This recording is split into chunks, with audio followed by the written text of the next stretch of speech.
Bonjour à tous. Aujourd'hui, je vous délivre un message de votre flamme jumelle. Qu'est-ce que c'est déjà pour commencer une flamme jumelle? La flamme jumelle n'est autre qu'une même âme qui est séparée en deux corps lors de l'incarnation sur la Terre. Leur chemin de vie est une aventure d'une beauté extraordinaire, bien qu'il demande une transmutation intérieure des blessures et des peurs pour atteindre la complétude. L'âme jumelle, enfin la flamme jumelle, c'est souvent une relation tumultueuse, d'accord? Parce que la flamme jumelle, en tout cas, on s'attire, c'est vraiment quelque chose de très fort, mais en même temps, jusqu'à quand l'autre n'a pas évolué, n'a pas travaillé sur elle, sur ses blessures, ça nous amène toujours à nous séparer, à nous éloigner de cette âme jumelle, de cette flamme jumelle. Rarement les flammes jumelles peuvent finir ensemble parce que au-delà de cette magnificence de la relation, elle est très compliquée et souvent, quand l'autre a évolué, les chemins se séparent. En tout cas, aujourd'hui, je vous laisse penser à votre autre pour que ces flammes jumelles puissent vous donner une réponse. Alors, c'est le magnifique tarot de la destinée des flammes jumelles. C'est un oracle. Je vous le montre, il est très très beau, donc au cas où, voilà, la destinée des flammes jumelles de la douce pitié. Ok, donc, quel est le message de votre autre? Pensez à votre autre, mes amis, et je vous demande de faire preuve de discernement, parce que comme vous savez, ces messages ne peuvent pas être destinés à tout le monde. Il résonnera avec quelqu'un d'entre vous en particulier. Dans ce cas-là, si vous ressentez des émotions vives, vous prenez, sinon vous laissez, ce n'est pas pour vous. Si vous avez besoin d'un message de votre autre avec la guidance qui vous est personnalisée, vous pouvez me contacter pour prendre rendez-vous. Je vous invite aussi, pour ceux et celles qui sont nouveaux, j'ai plusieurs chaînes, YouTube, Facebook, TikTok. N'hésitez pas à rejoindre en tout cas ces trois pages, ces trois chaînes, ces trois réseaux, ce qui vous permet d'avoir toujours des messages. Sachez que la chaîne YouTube, elle est très active. C'est sur cette chaîne-là qui se passe vraiment la majorité des guidances, les lives et tout ce qui peut vous parvenir chaque jour avec des nouveaux messages.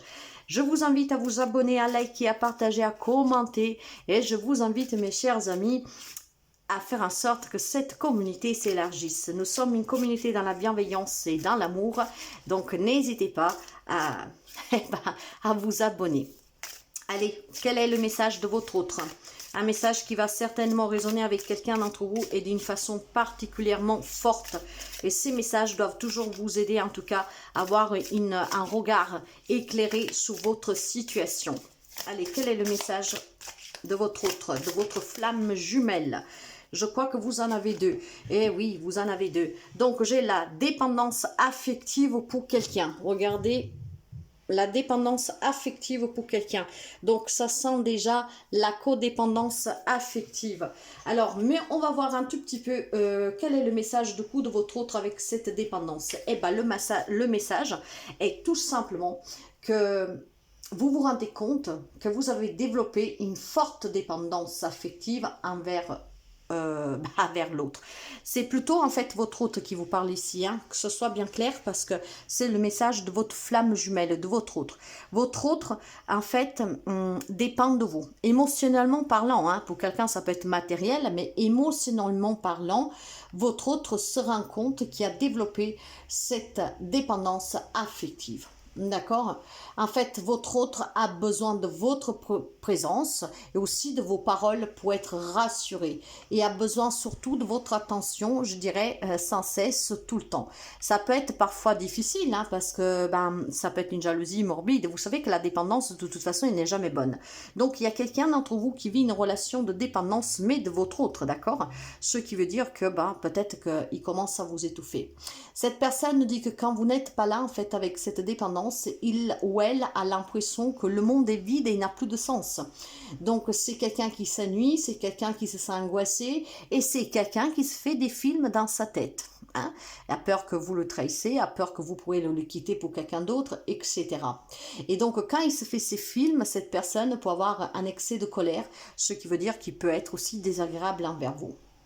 Alors, Je pense clairement qu'il y a certains d'entre vous que, voilà, avec cette dépendance qu'ils ont, où ils dépendent de vous émotionnellement, hein, qui ont peur de vous perdre, peuvent avoir des comportements toxiques. La dépendance, ça se travaille, d'accord? Et ben, n'hésitez pas éventuellement à dire à votre hôte de faire des thérapies, en tout cas de travailler cette dépendance que souvent portent des relations à se terminer parce qu'elles deviennent lourdes, elles suffoquent. Euh, je pense clairement que ce qu'on veut vous dire ici, c'est que votre autre, à cause de cette dépendance, donc faites bien attention, hein, parce qu'il y a autant, il y a des pervers narcissiques, il y a des, des cas, je vais dire, exceptionnels qui sont jalouses, maladives, mais pour certains d'entre vous, votre autre est vraiment dépendant émotionnellement de vous, ce qui peut mettre votre relation en danger. Donc là-dessus, on y travaille.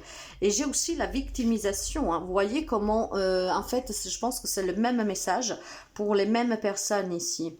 Alors cette personne, non seulement a cette dépendance affective, mais en même temps, il se victimise, elle ou il. Après, vous adaptez, hein, les messages peuvent être séparés, bien sûr. Cette personne, je pense que se sent souvent comme une victime dans votre relation et il a l'impression qu'il n'est pas pris en compte, que vous n'entendez pas ce qu'il vous dit, peut-être que vous n'entendez pas sa souffrance. Je pense aussi que votre autre ici, il se sent souvent frustré, impuissant, comme prise au piège en fait, hein, d'accord? Et c'est peut-être une personne qui manque d'assurance, de confiance, parce que sans vous ne se voit pas, ou parce qu'indépendamment, hein, de ce message-là, peut-être tout simplement qu'il a du mal à s'investir, à prendre ses responsabilités, et il ou elle le sait parfaitement, et de ce fait, il culpabilise et il se victimise, d'accord?